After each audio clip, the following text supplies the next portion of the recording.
ይሄ ደግሞ ለየት ያለ ነው። ጭራሽ ዲቁና ሾማለሁ አለ። ይሄ ጎበዝ ነው።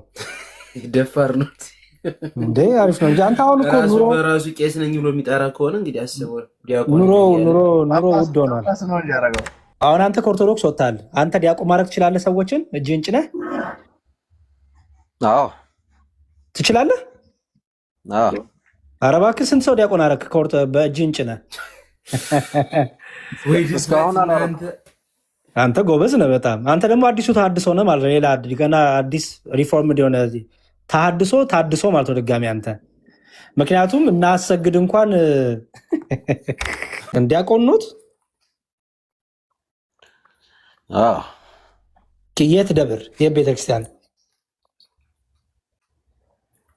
ትግራይ። ከቤተክርስቲያን ውጭ ከወጣ በኋላ አይ ዲያቆን ነኝ ቄስ ነኝ ብትል ትችላለህ፣ መብትክ ነው። ግን ሌብነት ነው፣ ውሸታምነትም ነው፣ አጭበርባሪነትም ነው። ይሄኛው ደግሞ ትክክለኛ አካሄድም አይደለም። ህሊናህም እንዴት እንደሚፈቅድላችሁ አላውቅም። በጣም ተሐድሶች በዚህ የታወቃችሁ ናቸው። ኤኒዌይስ ስለዚህ ተሐድሶ ነው ማለት ነው አይደል? አንተ ቆይ አንድ ልጠይቅህ ያሬዶ። ተሐድሶ ነው እያሉኝ ነበር ከታች። ኦኬ ዲያቆን ጎዶልያስ ሰላም ብያለሁ። ሰላም ብያለሁ። መዝሙራ ሰላም ላንተ ይሁን። እግዚአብሔር ይመስገን። ዲያቆን ኖት? የት ደብር የት ቤተክርስቲያን? ትግራይ።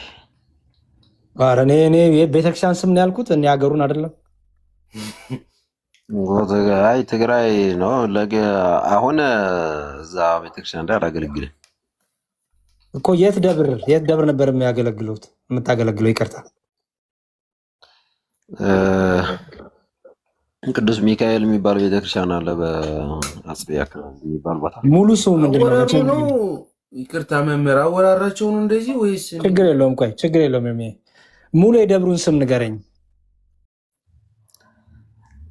ገጠር ነው ደብሩ። ስም የለውም። የቅዱስ ሚካኤል ቤተክርስቲያን ነው የሚባለው። የነበረው ነው አለው። ችግር የለውም። እኔ ስለማቅ ነው አለ። ያ ደብራት ዝም ብሎ ቅዱስ ሚካኤል ብቻ ተብሎ አይጠሩም። ምን ሙሉን ንገረኝ።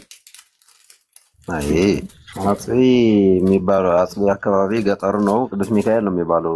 እንትን አልወጣለትም። እሺ ጥሩ። በምንድን ነበር ስታገለግል የነበረው? በድቁና?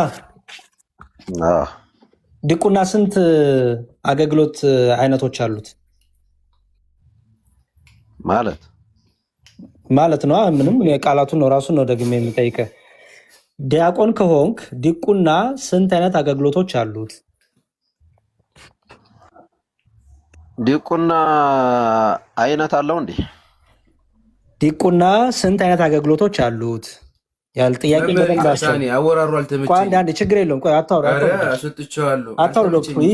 ለምንድን ነው መሰለህ እንደዚህ አይነት ሰዎች እንዲያውቋቸው ያስፈልጋል። ዲያቆንን እያሉ እኮ ንግግሩ ገባኝ። ግን አሁን አንተን የገባክ ብዙዎቹ ደግሞ የማያውቁ የማይረዱ አሉ። ስለዚህ በደንብ መስማት ነበረባቸው፣ ማስወጣት አልነበረብን። እንደዚህ አይነት ሰዎችን ተንጠራርቶ እያወራ ታዲያ እንዴት ነው ቁጭ ብዬ? ችግር የለውም። ቆይ አንዴ ይግባ። እሺ አንዴ ቆይ። አንተ ከፈለክ ጆሮ እንድፈን። እሺ ጎዶልያስ ስንት አይነት የዲቁና አገልግሎት ክፍሎች አሉ? ያው የንፍቀ ዲያቆን የሚባል አለ። ኖርማል ዲያቆንም አለ። ኖርማል የሚባል ግዕዝ የለም መቼም። ኖርማል የሚባል አገልግሎትም የለም። ምንድን ነው የሚባሉት? ንገረኝ፣ ስማቸውን ንገረኝ። ያው በመጽሐፉ ዙሪያ ማለት ስርዓቱ እንደሚያስቀምጠው ከሆነ የምትለኝ መዝሙረ ንፍቀ ዲያቆን የሚባል አለ።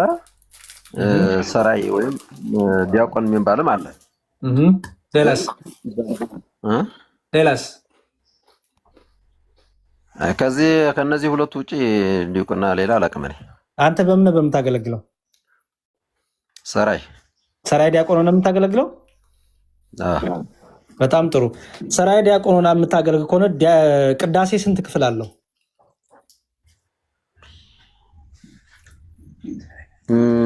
ሁለት። ኧረ ተው፣ ምንና ምን? ቅድመ ወንጌል እና ድህረ ወንጌል ያለውን ቅዳሴ ሁለት ክፍሉ እንደሱ ነው። እሺ እስቲ አንድ ከቅዳሴ ትምህርት ክፍል የሚባለው የትኛው ክፍል ነው? ከቅዳሴ ትምህርት ክፍል የሚባለው የትኛው ክፍል ነው?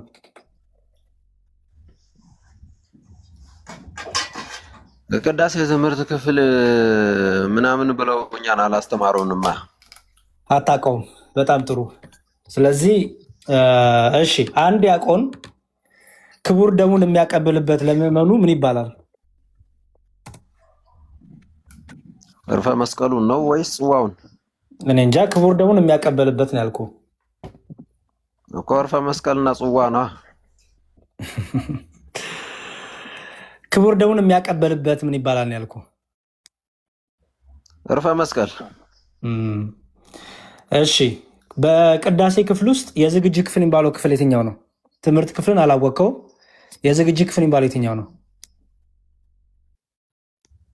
ቤተልሔም። የቅዳሴ ክፍል እኮ ነው እያልኩ ያለሁት ወንድሜ። ቅዳሴ እኮ ተጀመረ። አሁን እነዚህ የትምህርት ክፍል፣ ዝግጅት ክፍል ምናምን የሚባሉት በቃ አታውቃቸውም። ችግር የለውም። አታውቃቸውም። ምንም ችግር የለውም። ይሄኛው ገጠር ምናምን መሆን አይጠበቅብም። ቅዳሴ መጽሐፍ ማመር ነው የሚጠበቅብህ ወንድሜ።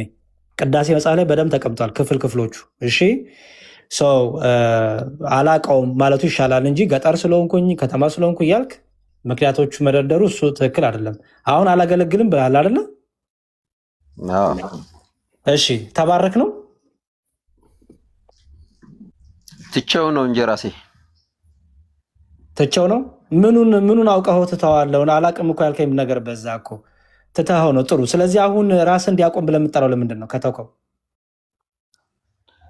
መጽሐፉ ቅዱስ በሚያስቀምጠው የዲቁና ዙሪያ አንጻር ይገባኛል ብዬ ስለማምን በራስህ። ስለዚህ ራስን የሾምኮ ማለት ነው። ራሴን ሳይሆን የተሾምኩት እዛው ነው። ነገር ግን መጽሐፍ ቅዱስ የሚያዘው ደግሞ እዛ ከነበርኩበት በላይ አሁን ያለሁበትን ትክክለኛ ይመጥነኛል። ስለዚህ ራስህን አትዋሽ። ራስህ አሁን በቤተክርስቲያኗ ውስጥ እስከሌለ ድረስ አቶ ነው ስም የምትባለው። እኔ አሁን ለምሳሌ በቤተክርስቲያኗ ስላለው ዲያቆን እባላለሁ። አጠገብህ ዲያቆን ስዩም አለ በቤተክርስቲያን ያለ።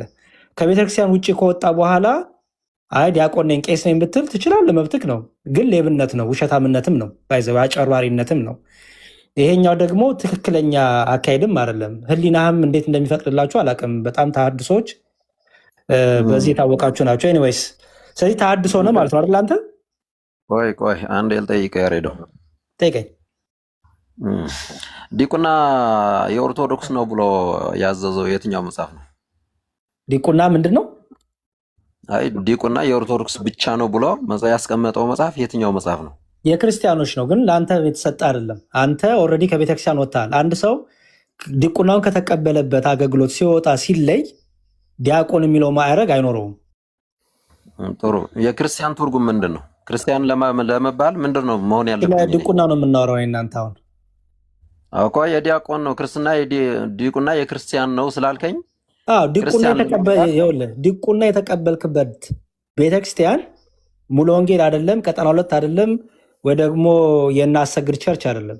ድቁና ተቀበልኩ ካልክ ድቁና የተቀበልከው በቤተክርስቲያን ነው። በጳጳስ ተሾመክ ሰው ዲያቆን ወይም ቄስ ወይም አባ ወይም ፓትሪያርክ ወይም ጳጳስን በላይ በቤተክርስቲያን እስካለ ድረስ ነው ቫሊድ የሚሆነው። ከቤተክርስቲያን ከወጣ ስሙ አቶ ነው የሚባለው ማለት ነው።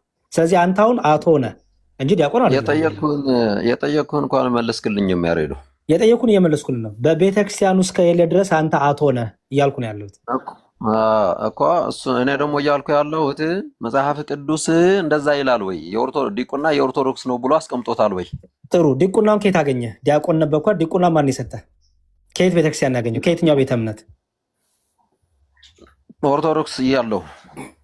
ኦኬ፣ ከኦርቶዶክስ እያለ ከኦርቶዶክስ ከመሆኑ በፊት ዲቁና ነበረ? ኦርቶዶክስ የሆንኩት እኮ ገና ከልጅነቴ ነው። ኦርቶዶክስ ከመሆን በፊት ወይም ኦርቶዶክስ ከሆንክ በኋላ ነው አይደለ? ዲቁና የተሰጠ በኦርቶዶክስ ውስጥ ሆነ። እሺ፣ ይሄን ዲቁና ሲሰጥ ጳጳስ ነው አይደለ የሰጠ? ቄስ ለምን አልሰጠህም? ያው በኦርቶዶክስ አነጋገር ቄስ ስለማይሰጥ ነው። እሺ በጣም ጥሩ። የስጋ አባት ለምን አልሰጠህም? የስጋ አባት እጁን ጭኖ ለምን ዲያቆን አላረገህም? ለምን አይችልም? መብቱ ነው አይደል? የኦርቶዶክስ ስርዓት አይፈቅድም። ኖ ኖ ኖ ኖ እያልኩኝ ያለሁት አባት የስጋ አባትን ያልኩት ያለሁት የስጋ አባት ይሄን ለምን አያደርግልህም እኮ? የኦርቶዶክስ ስርዓት ስለማይፈቅድ ነው። በጣም ጥሩ። አሁን አንተ ከኦርቶዶክስ ወጥታል። አንተ ዲያቆን ማድረግ ትችላለህ? ሰዎችን እጅህን ጭነህ? አዎ ትችላለህ። ኧረ እባክህ ስንት ሰው ዲያቆን አደረክ በእጅህን ጭነህ? አንተ ጎበዝ ነህ በጣም። አንተ ደግሞ አዲሱ ተሐድሶ ነህ ማለት ሌላ ገና አዲስ ሪፎርምድ የሆነ ታድሶ ማለት ነው ድጋሚ አንተ። ምክንያቱም እናሰግድ እንኳን ወይ እንደ ልቡ ተሐድሶ።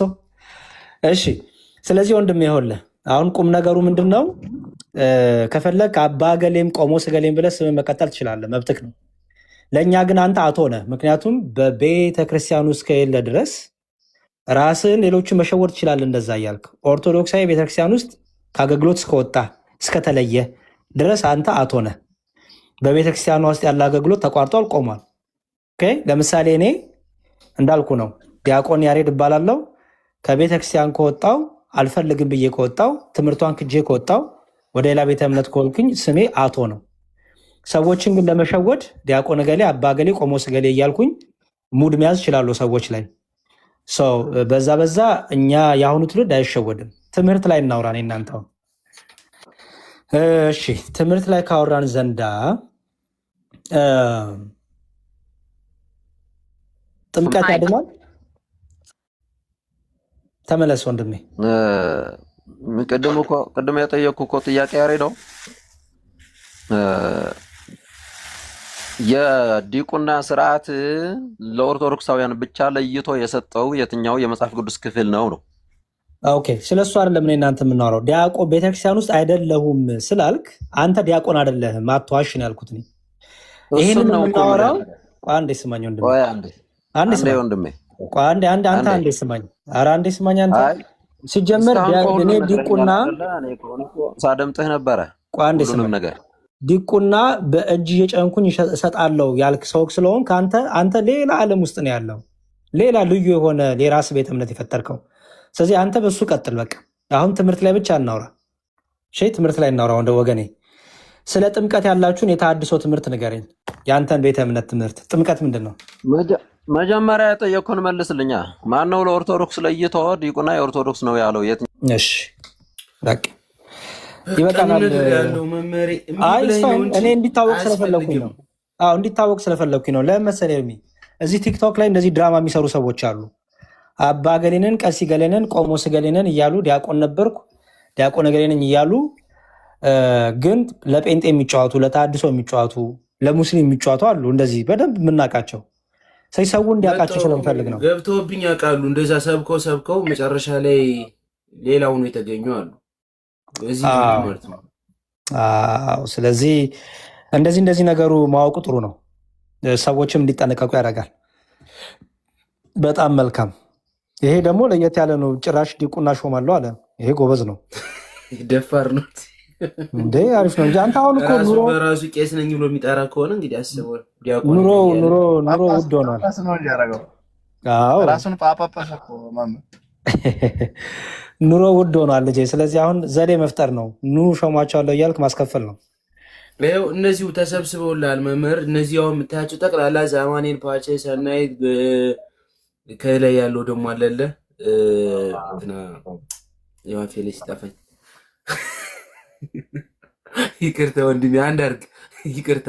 ይኸው እነዚህ ጠቅላላ እንግዲህ መማር የሚፈልጉና ባለፈው ዕለትም እየጠየቁኝ የነበሩ ሰዎች ናቸው። መቼ ነው መምህር የሚያስተምረን እያሉኝም ነበርና በዚህ አጋጣሚ ዛሬ ጥያቄ ጠይቄ ብዙ ተምሬያለሁኝ። እነሱ መሆን አሁን የመጡ መሰለኝ። ነበራችሁ ከታች ሰናይት አዳምጥ ነበር ስናዳምጥ ነበረ። እሺ አንድ አድርጊ ይቅርታ ብያለሁ ወንድሜ። እያዳመጥን ነበር። ብዙ ሰዎች አሉ ለማለት ነው መማር እንፈልጋለን ብለን ባለፈው ቃል ገብተልና እየጠበቅን ነበር። ተው አንተ እየጠበቅን ነበር ብለን አታፋጠኝ። መጀመሪያ አካውንት ለማይሰራ እንደነበር አንድ፣ ሁለተኛ ደግሞ መምህርን አመስግንልን ኤርሚሻ። እዚህ ቤት ብዙ ሰው ሲያጓራብን ነበር። አሁን መምህር መጥቶ ስለቀደሰልን ስለባረከን እኔ በግሌ አመሰግናለሁ።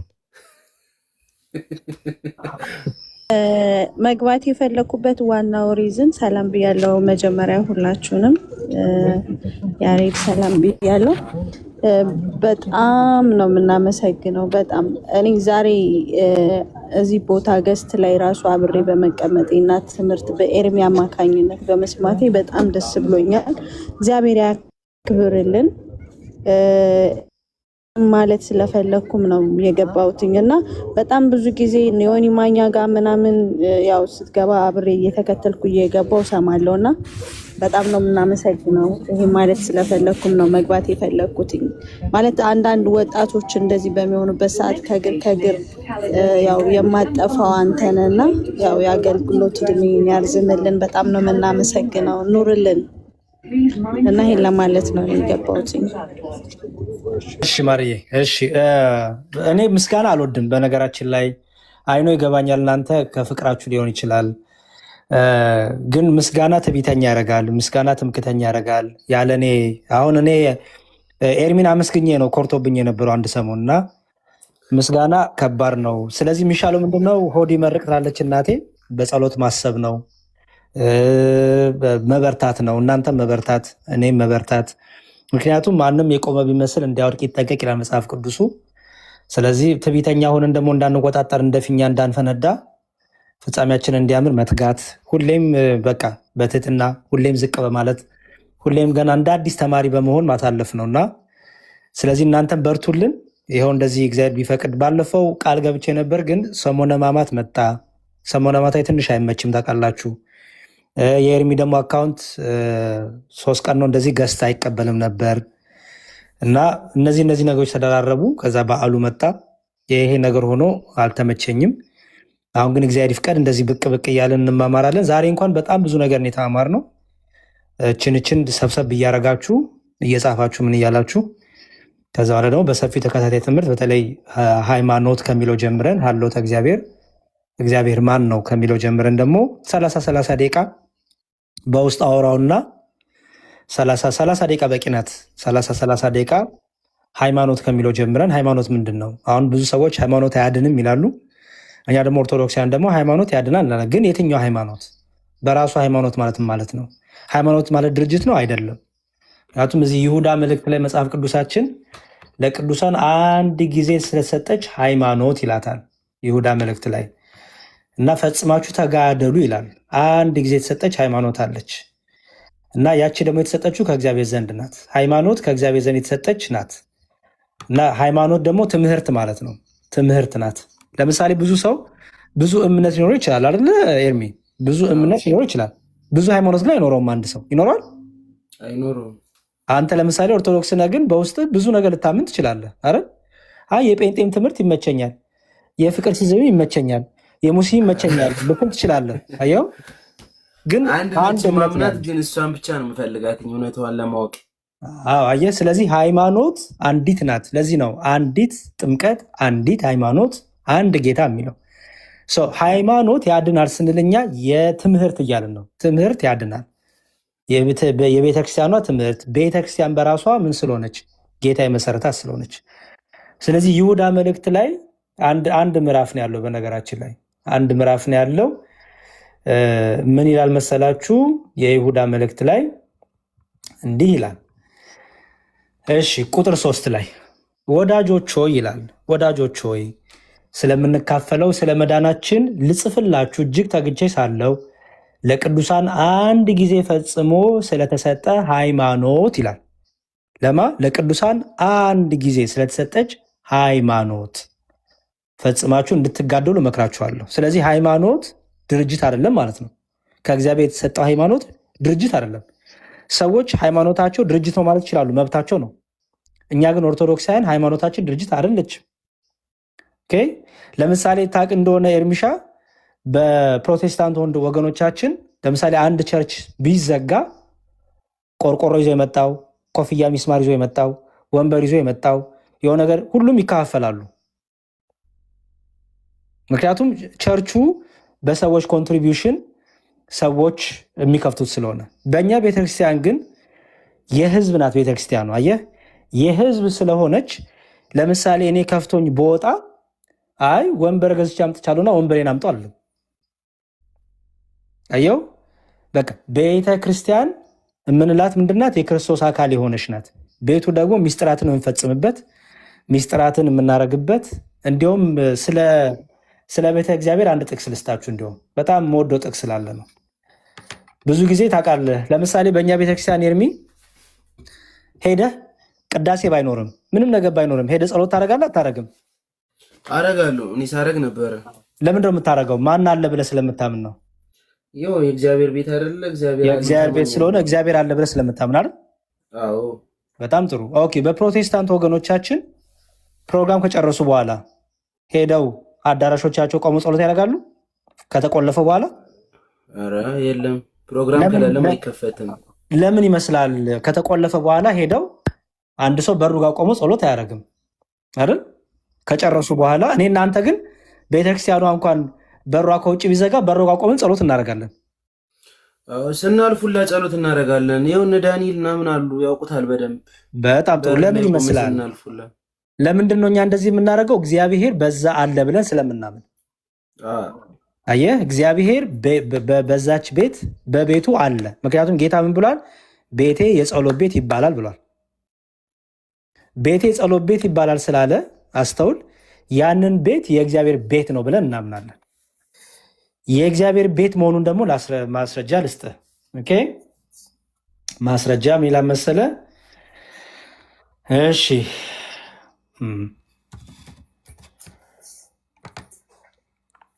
እሺ፣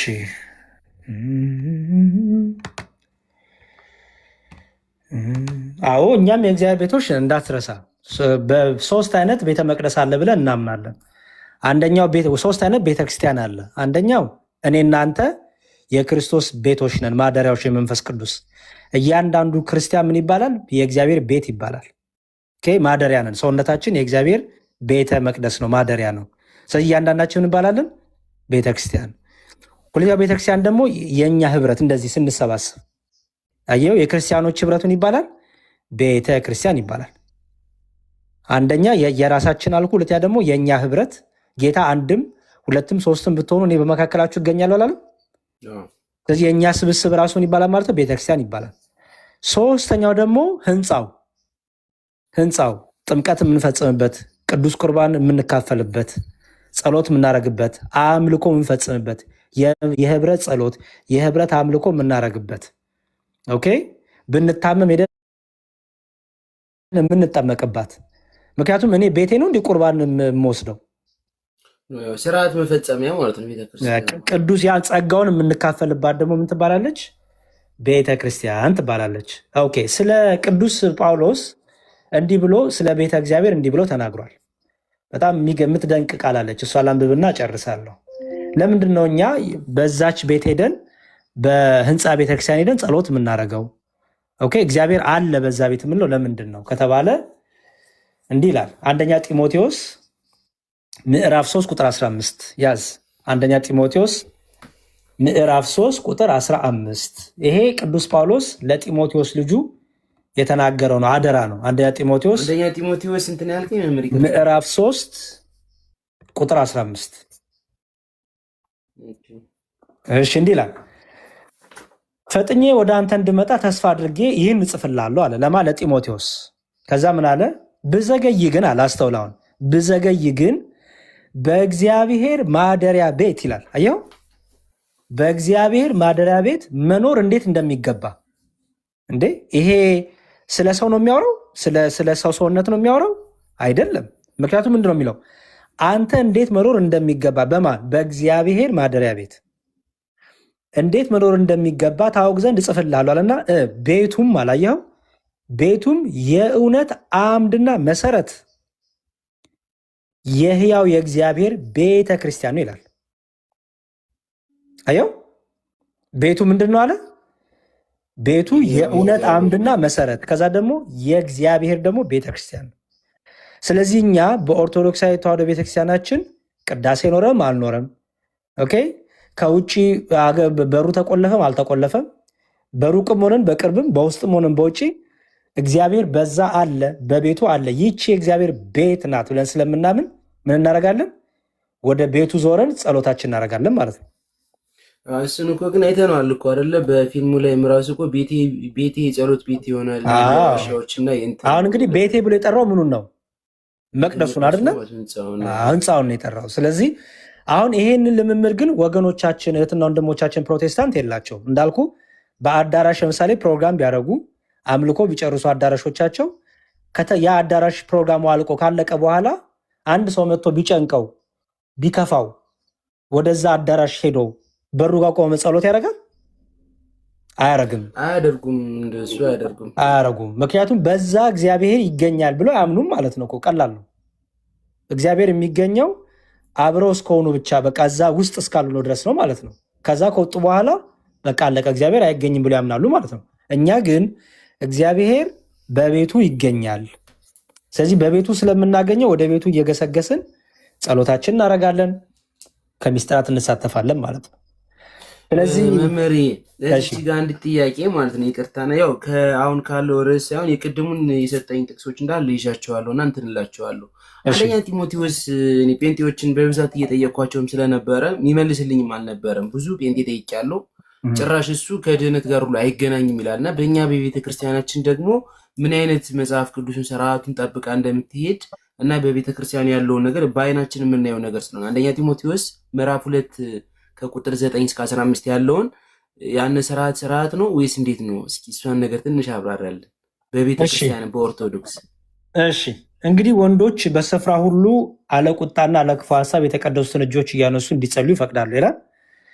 እዚህ ጋር አስተውል። ወንዶች ሲባል ሁሉ አይደለም። አንደኛ ጢሞቴዎስ ነው፣ ሁለተኛ ጢሞቴዎስ ነው። ተሳስቼ እንዳይሆን እኔ አንደኛ ጢሞቴዎስ ነው የሰጠኝ።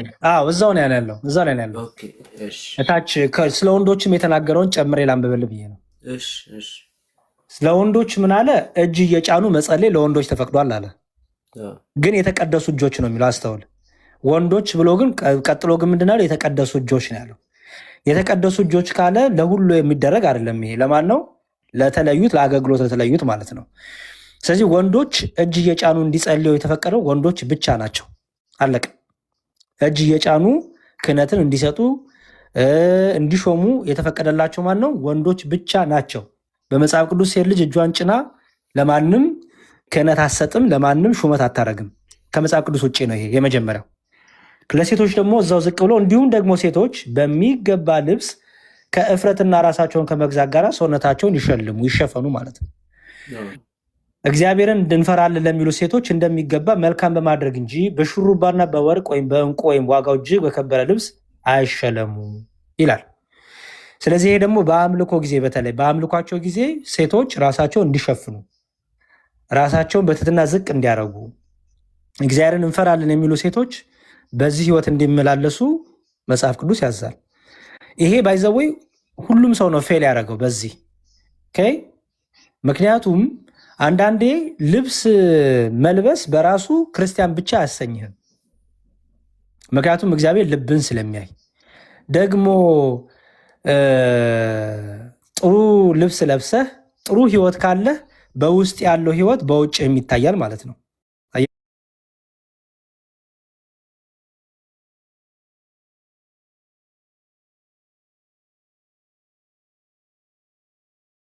ፍሬዎቻቸው ሁሉ ታውቃቸዋለህ የክርስቶስ እንደሆኑ። ስለዚህ ይሄኛው በተለይ ኦርቶዶክስ ያልሆኑ ይሄ የታዘዝነው ነው፣ መጽሐፍ ቅዱሳዊም ነው፣ ስርዓተ ቤተክርስቲያንም ነው። ክርስቲያን ሴቶች ይሄ የተወጣጠረ የተገላለጠ ወንዶችን ወደ ዝሙት የሚወስድ ለዝሙት ለአመንዝራነት የሚቀሰቅስ በአምልኮ ጊዜ ሀሳብ የሚሰርቅ ምክንያቱም እዛ የምንሄደው ፋሽን ሾው ለማሳየት አይደለም፣ የሰውነታችንን ከርቭ ለማሳየት አይደለም። የምንሄደው ለአምልኮ ብቻ ነው። አለቀ። ሀሳባችን ዓላማችን ክርስቶስ ኢየሱስ ነው። አለቀ። ስለዚህ ይሄ ለሁላችንም በተለይ ክርስቲያንን ለምንል የታዘዘ ነው። እንዳልኩ ግን ይሄንን ደግሞ በፕሮቴስታንቱ ስትመጣው ግን የየራሳቸው ነገር አላቸው፣ የየራሳቸው አመላከት አላቸው በአለባበስና በሴት ልጅ ጉዳይ ላይ። ምክንያቱም የሴት ነብይም የሴት ፓስተርም ያላቸው ስለሆኑ የራሳቸውን ነገር በዚህ ላይ የራሳቸውን ነገር ያስቀምጣሉ። እኔ ግን ትክክለኛው ነገር ምንድን ነው ካልከኝ በኢትዮጵያ ኦርቶዶክስ ተዋሕዶ ቤተክርስቲያን እጅ መጫን፣ ኦኬ፣ እጅ ጭኖ ክህነት መስጠት፣ ጵጵስና መስጠት፣ ዲቁና መስጠት፣ ቅስና መስጠት ሴት ልጅ አትችልም። በቤተክርስቲያናችን የክርስቶስን ስጋና ደም ፈትታ ማቁረብ ማጥመቅ አትችልም ሴት ልጅ። ይሄ ግን ማለት ተበደለች ማለት ነው አይደለም። ይልቁንም ሴት ልጅ ደግሞ የአምላክ እናት ተብላ ደግሞ ከፍ ብላለች እኮ አይደል? አየህ፣ ሴት ልጅ ደግሞ የአምላክ እናት ተብላ ከፍ ብላለች።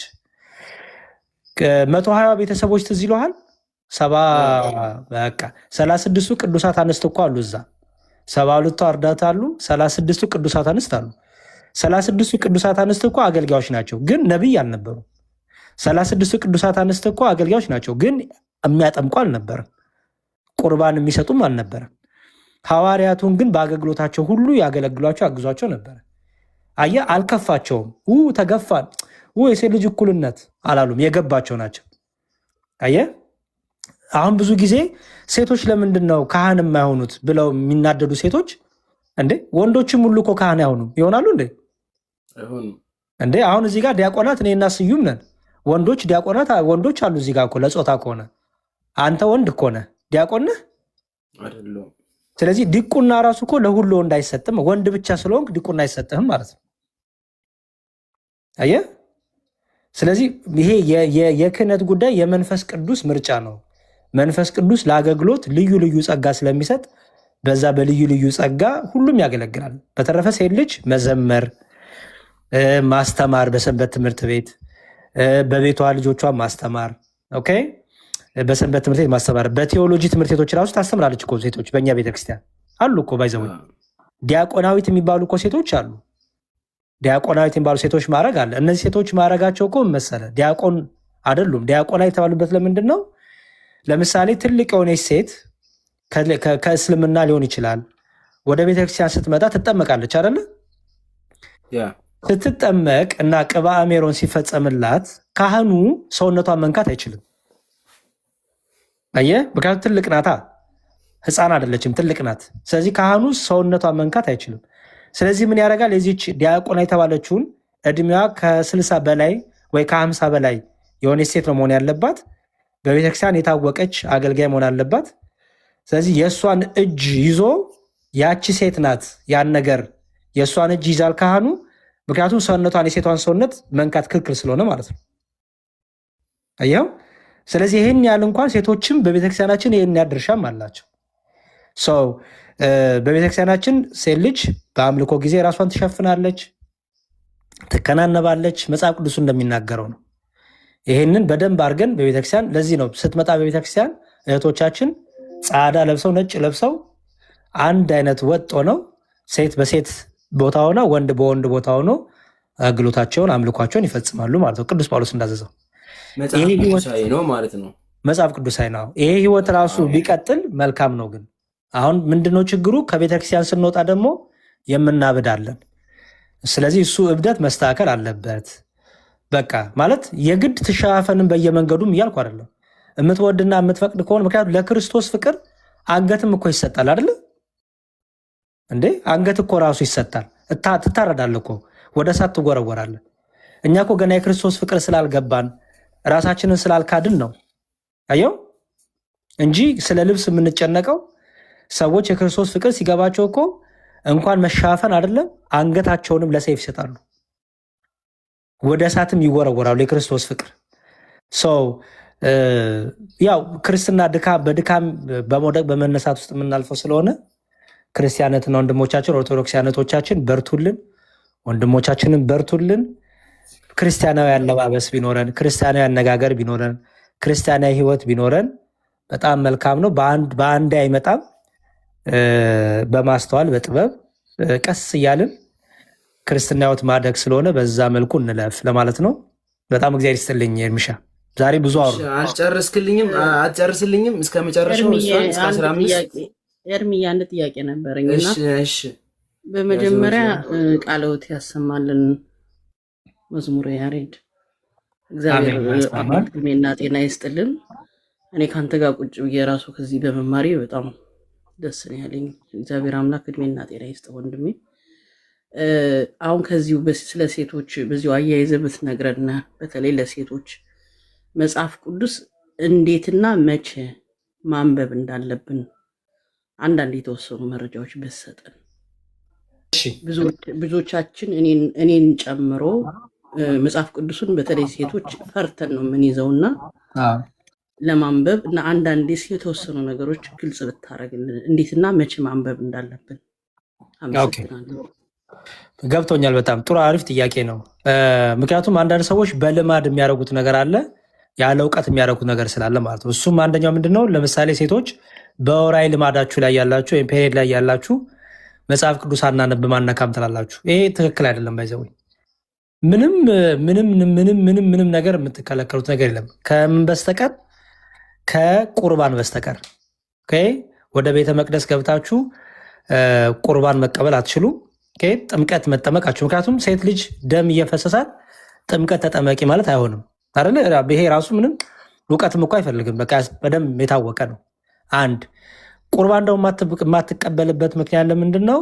እኛ ቁርባን ከመቀበላችን በፊት ከ15 ከ18 ሰዓት ያህል በጾም በጸሎት በሰጊድ እንቆያለን። ታውቁታላችሁ ይህን ነገር ብዬ አስባለሁ። ሴት ልጅ ደግሞ በዚህ ጊዜ ውስጥ ብዙ እህቶቻችን ያስመልሳቸዋል፣ ያማቸዋል፣ ሐኪም ቤት ይሄዳሉ። የሰውነት የሆርሞናል ቼንጅ አለ። የሚያማቸዋሉ፣ ወገባቸውን ራሳቸውን የሚያማቸዋሉ። በጣም ብዙ ነገሮች ያሳልፋሉ እህቶቻችን። ስለዚህ በዚህ የተነሳ ይሄንን በደንብ ፎከስ አድርጋ ብርትት ብላ ሙሉ ሰውነቷ ሀሳቧ ሳንትን ሳይል ሳትጨነቅ ሳትሳቀቅ የማድረግ የሚገባትን ነገሮች በዚህ በፔሪዮዷ ጊዜ ማድረግ ስለማትችል ከሚስጥራት ከቁርባኑ በዛን ጊዜ አትቀበሉም።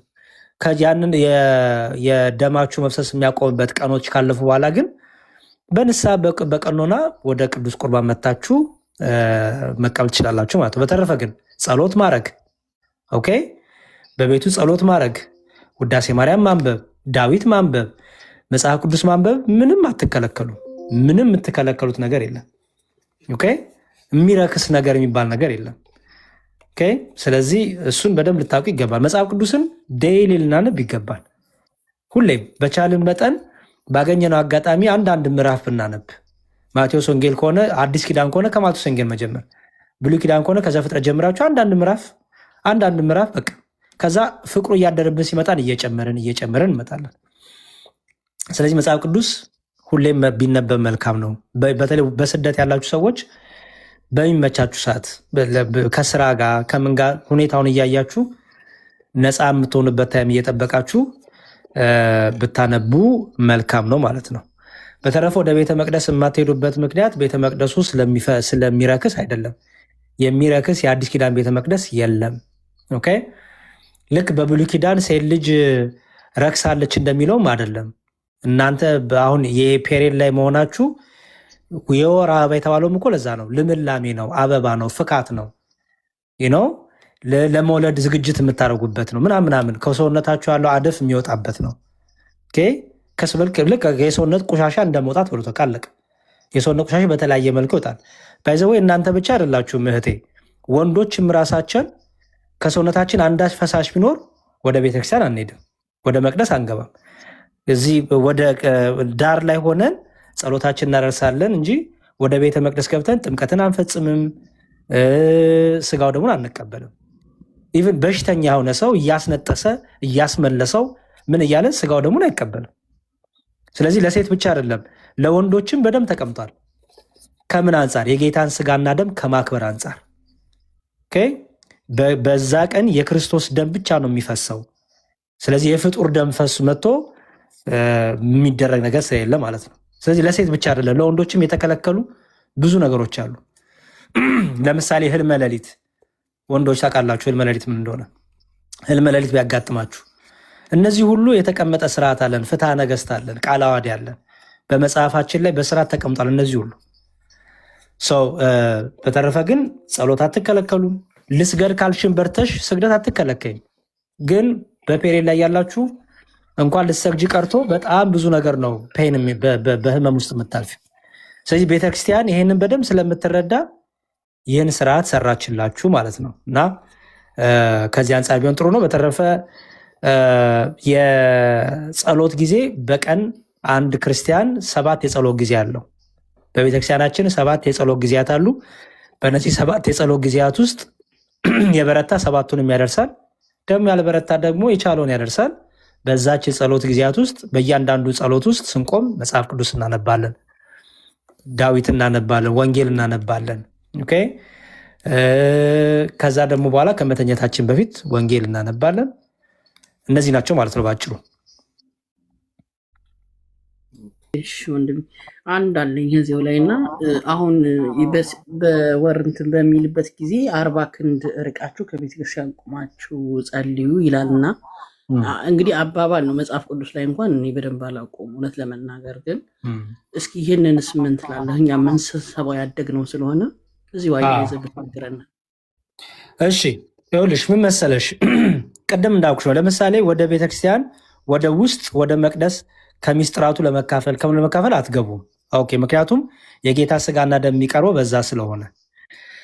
ሁለተኛ ግን ወደ ቤተክርስቲያን እንኳን ብትመጪ አስቢው ካለው ህመም አንጻር አሁንም እየወጡ ንጽህናን ከመጠበቅ ከመታጠብ ከምትቀይሩት ነገር አለ። ታውቂዋለሽ፣ እዚህ ጋር መናገር ስለማይጠበቅብኝ ነው። ከነዚህ ሁሉ አንጻር ቤተክርስቲያናችን ምን ስራ አሰራች? በቃ ወይች ልጅ ከምትጨነቅ ከምትሸማቀቅ። ኦኬ፣ ለምሳሌ ኢትዮጵያ ያለውን እናንሳ። ኢትዮጵያ ሴት ልጅ የትኛው ቦታ ሄዳ ነው ሞዴስ ልቀይር የምትችለው? ፓር ልቀይር የምትችለው? አትችልም። አይሹ አንዳንድ እህቶቻችን በአንዴ ብዙ ፈሷቸው ቶሎ ቶሎ መቀየር የሚገባቸው አሉ በሆነች ደቂቃ ውስጥ አየሽ። ስለዚህ ይህች እህታችን ወደ ቤተክርስቲያን ብትመጣም ትጨነቃለች። ፎከስ አድርጋ እንኳን ማምለክ አትችልም። ፎከስ አድርጋ እንኳን ጸሎቷን ገረገራ ውስጥ እነዚህ ጥግ ላይ ዛፎቹ ጋር ሄዳ እንኳን ቆማ እንትማት አትችልም። አይሹ በጣም ከባድ ነው። ስለዚህ ቤተክርስቲያናችን እች ልጅ እዛ ገረገራው ዛፎቹ ጋር ርቃ ቆማ ጸሎታ ማድረግ አትከለክላትም። ግን ሪሊ ጸሎት ማድረግ ትችላለሽ ወይ ነው ፎከስ አድርገሽ ሪሊ እንደዛ ቆመሽ ችለሽ ካሁን በቃ የት ሄደሽ ነው ፓድስ የምትቀይር? የሆነ ደምሽ ድጋሚ ይመጣ። ከዚህ ሁሉ ምንድነው የሚሆነው? በቃ ቤትሽ አሳልፈሽ ጸሎትሽን መንፈሳዊ ነገሮችን አትከለከም። እንዳልኩሽ ጸሎትሽን አድርገሽ በነዛ ቀናቶች ውስጥ 7 ቀንም ይፍች ጸሎትን አትከለከም፣ ስግደትን አትከለከም። የምትሺ ከሆነ መጽሐፍ ቅዱስ ማንበብ አትከለከም፣ ውዳሴ ማርያም ማንበብ አትከለከም። ኦኬ። ስለዚህ እነዚህን ሁሉ ነገር ቤትሽ እያደረግሽ መንፈሳዊነትሽን ሳትለቂ ከእግዚአብሔር ጋር ያለሽን ህይወት ኮኔክሽን ሳትለቂ ማሳለፍ ትችላለሽ። አሁን አንዳንድ እህቶች አሉ ምንም በቃ ህመም የላቸው ደማቸውም ብዙ አይፈስም። ስለዚህ ምን ያደርጋሉ? ይመጡና ራቅ ብለው ገረገራ ስልሽ ዛፎቹ ያለበት መጠለያዎች አሉ አይደለም? እዛ ገረገራ ውስጥ ሆነው ወደ መቅደሱ ውስጥ አይገቡም፣ ሚስጥራትን አይፈጽሙም። በጣም ርቀው ቆመው ጸሎታቸውን ያደርጋሉ። ኦኬ፣ ጸሎታቸውን አድርገው አመስግነው ወደ ቤታቸው ይሄዳሉ። ኦኬ። ስለዚህ ይሄንን በደንብ አድርገሽ ማስተዋል ነው እንደ ሰውነትሽ አይተሽ። ምክንያቱም እንዲህ ነው ብዬ ብናገር የአንዷ ሴት ሰውነት በዛ ጊዜ ሪያክሽኑ ሌላ ነው፣ ልዩ ነው። የአንዷ ሴት ሰውነት ደግሞ ሪያክሽኑ ልዩ ነው። በተረፈ ግን ከሚስጥራቱ ብቻ ነው የምትከለከሉት። አመሰግናለሁ። ቃልዎት ያሰማልና የብዙ እህቶቻችን ጥያቄ ነው ግን መጠየቅ ያው ስለምንድን ነው አፍረቱ ምንም ስላለን የብዙዎቻችን እህቶቻችን ጥያቄ ነውና ቃልዎት ያሰማልን። በጣም ነው የምናመሰግነው ወንድሜ፣ እድሜና ጤና ይስጥልን። በጣም ነው ደስ ያለኝ። ለምን መጽሐፍ ቅዱስ አለኝ ማንበብ ፈልጋለሁ፣ ግን ያ በቃ ባልከው ነገር ነው ታግቶ ምንድነው የሚባለው ይሄ ታግቼ የነበረውና አመሰግናለሁ። ለማንኛውም እግዚአብሔር ይስጥልን። ምንም ችግር የለውም።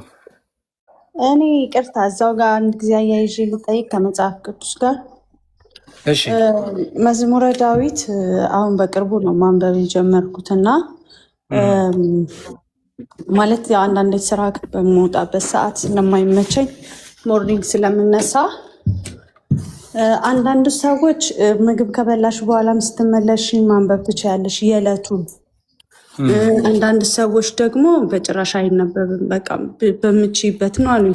እንደገና ደግሞ ተጀምሮ አይቋረጥም፣ ስለዚህ ያው ከቻልሽ ብቻ ነው ምናምን አሉኝና በዚህ ትንሽ ኮንፊውዝድ ስለሆንኩ ነው።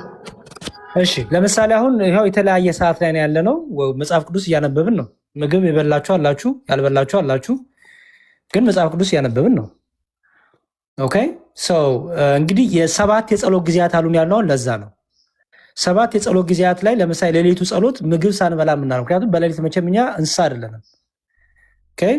ሰባት የጸሎት ጊዜያት አሉን። በተለይ ሌሊቶቹ ጸሎት ምግብ ሳንበላ የምንጸልያቸው ጸሎቶች ናቸው።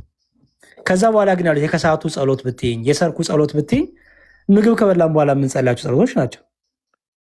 ስለዚህ ይሄ ምንም የሚያገናኙ የለም። ጸሎቱን የምታደርጊበት ሰዓት ምግብ ከመበላትሽ በፊት የምታደርጊው ጸሎት አለ፣ የሌሊቱ በተለይ።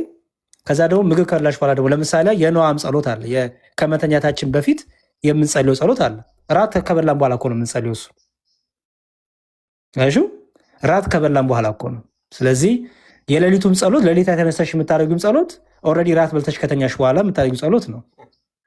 ስለዚህ ይሄንን በደንብ በእውቀት መያዝ ነው። ሰባት የጸሎት ጊዜያት አሉ። በሰባቱ የጸሎት ጊዜያት ውስጥ የትኛው ነው ሰዓት ከምግብ በፊት የሆነ የትኛው ነው ከምግብ በኋላ የሆነው የሚለውን እሱን መለየት አንድ። ሁለተኛ ደግሞ የምትቀበይ ከሆነ እና ደግሞ የምታስቀድሽ ከሆነ እንበል ለምሳሌ ቅዳሜ ለእሑድ የምትቀበይ ከሆነ ዝግጅቱ የሚጀምረው አርብ ነው።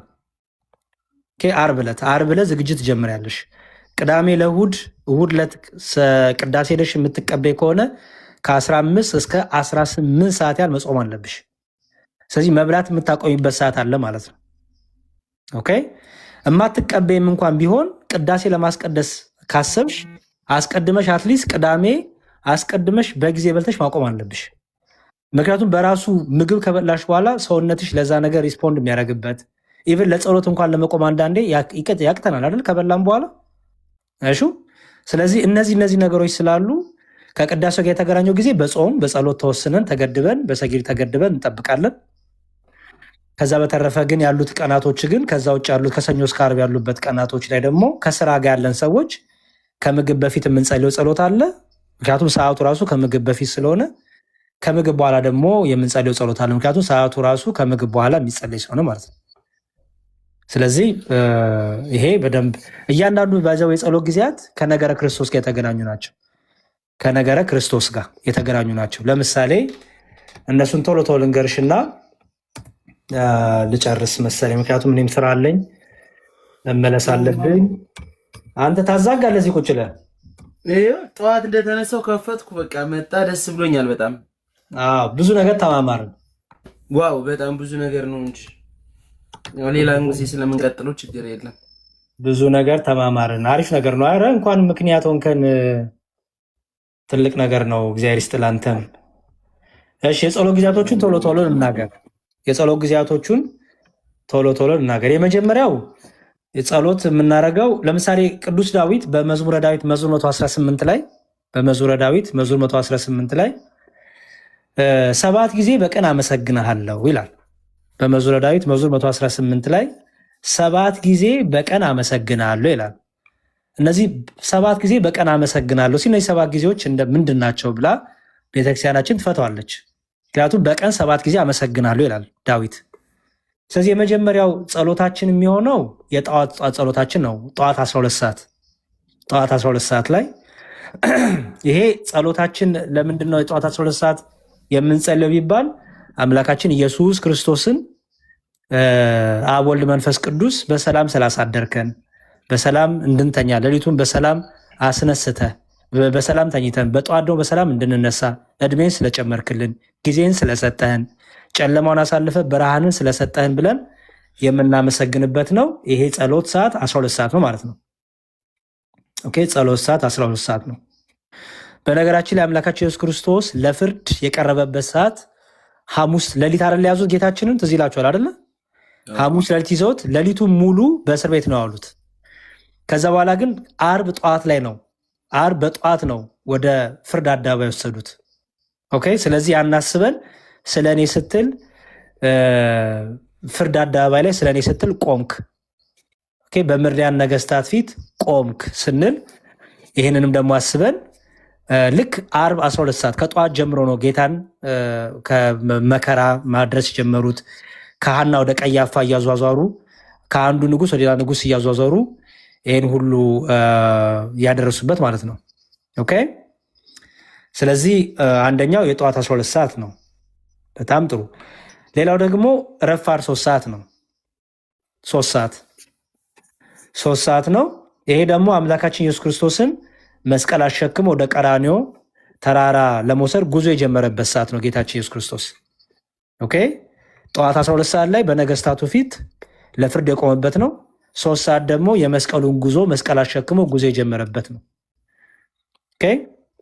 መስቀል አሸክሞ ጉዞ የጀመረበት። ስለዚህ ይህን አስበን የምናመሰግንበት ጌታችንን ሕማሙን ግርፋቱን እያሰብን ስለ እኔ መስቀል ተሸከምክ ብለን የምናስብበት ነው ማለት ነው። ኦኬ። እሺ ደግሞ ትዝ ይላችሁ እንደሆነ መንፈስ ቅዱስ የተቀበሉበት ደግሞ ሰዓት ነው። መንፈስ ቅዱስ የወረደበት ሰዓት ነው። 120 ቤተሰቦች ማለት ነው። 72 አርድእትና 36 ቅዱሳት አንስት መንፈስ ቅዱስ ጸጋን በጽርሐ ጽዮን የተሰጠበት የተቀበሉበት ሰዓት ነው። 3 ሰዓት። ከዛ 6 ሰዓት መጣ። 6 ሰዓት ደግሞ እኩለ ቀን ነው። ይሄ ደግሞ ጌታችን መድኃኒታችን ኢየሱስ ክርስቶስ እኛን ለማዳን ብሎ ምንም በደልና ኃጢአት ሳይኖርበት በቀራንዮ አደባባይ ላይ በመስቀል የተሰቀለበት ሰዓት ነው። 6 ሰዓት በመስቀል የተሰቀለበት ሰዓት ነው። 6 ሰዓት። ስለዚህ ውለታውን እያስታወስን ስለ እኔ ተሰቀልክ እያልን የምናስብበት ሰዓት ነው። 6 ሰዓት፣ 12 ሰዓት፣ 3 ሰዓት፣ 6 ሰዓት። ከዛ ደግሞ 9 ሰዓት መጣ። ይሄ ሰዓት ደግሞ አምላካችን ኢየሱስ ክርስቶስ ከ6 እስከ 9 ሰዓት ድረስ በመስቀል ላይ ዋለ። ከዛ በኋላ አስተውሉ፣ 9 ሰዓት ላይ ብዙ ተአምራቶች ተደረጉ ይላል ዮሐንስ ወንጌል ስታነቡት። ኦኬ። ብዙ ተአምራት፣ ሙታን ተነስተዋል፣ መቃብራት ተከፍተዋል፣ የቤተ መቅደሱ መጋረጃዎች ተከፍተዋል፣ ተቀዷል፣ ፀሐይ ጨልማለች፣ ድንቅ ነገሮች ተደርገዋል። ስለዚህ ይሄ ደግሞ የ9 ሰዓቱ ጸሎታችን ይህን ሁሉ እያሰብን ውለታውን እያሰብን ስለኛ ሲል መሞቱን እኛን እሱ እርቃኑን ተሰቅሎ እኛን ሞገስ እንዳጎናጸፈን ሁሉ የምናስብበት ነው ማለት ነው። 9 ሰዓት። ከዛ 11 ሰዓት አለ። 11 ሰዓት፣ 12 ሰዓት፣ 3 ሰዓት፣ 6 ሰዓት፣ 9 ሰዓት፣ ከዛ 11 ሰዓት። 11 ሰዓት ደግሞ አምላካችን ኢየሱስ ክርስቶስን ክቡር ስጋውን ከመስቀል ላይ አውርደው ዮሴፍና ኒቆዲሞስ ስጋውን ከመስቀል ላይ አውርደው የአይሁድ ሰንበት ከመግባቱ በፊት በአዲስ መቃብር ያዋሉበት ሰዓት። ጌታችን ኢየሱስ ክርስቶስ እስከ 11 ሰዓት ድረስ በመስቀል ላይ ውሎ ነበረ።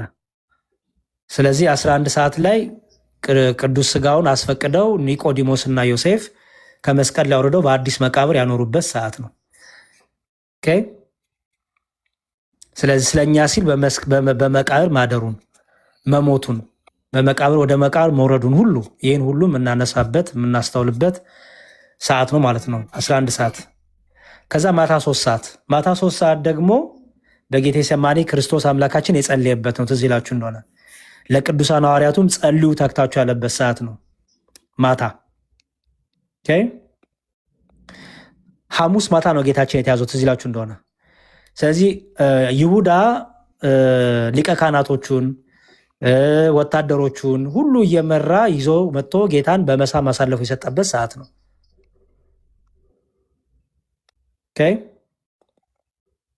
ስለዚህ በዚህ ጊዜ ይሁዳ በመሳም አሳልፎ እንደሰጠ እኛም ወዳጆቻችንን ክፉ እንዳናረግባቸው፣ ሸንጊያዎች እንዳንሆን፣ ፍቅራችን መሸንገል ያለበት እንዳይሆን ይሄንን እያስተዋልን የጌታን ደግሞ መከራ ሕማም እያሰብን የምናስብበት ነው ማለት ነው።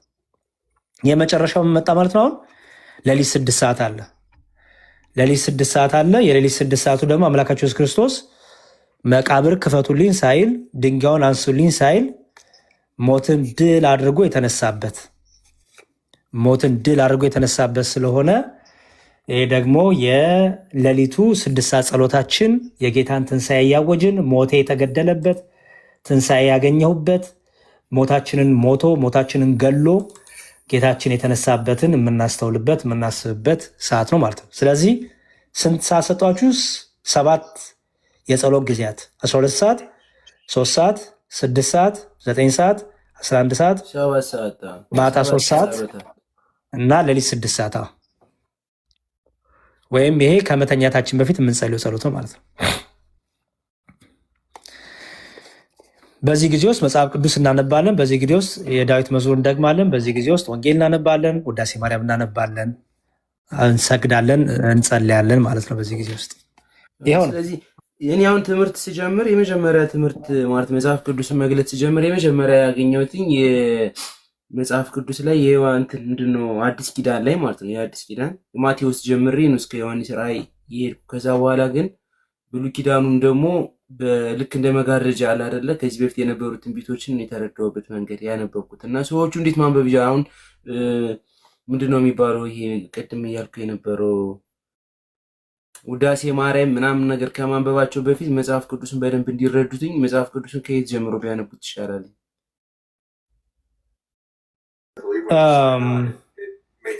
ኦኬ ቆይ አንዴ አሁን ስራ መጣብኝ። ይቅርታ አያበዛ ነበር ዛሬ። ችግር የለውም ሚቲንግ ስለጀመርኩኝ ነው እንጂ ምንም ችግር የለውም። ችግር የለውም ሌላ ጊዜ ወይም ዲያቆን ስዩም ስላሉ ዲያቆን ስዩም ይቀጥሉ። በቃ እሺ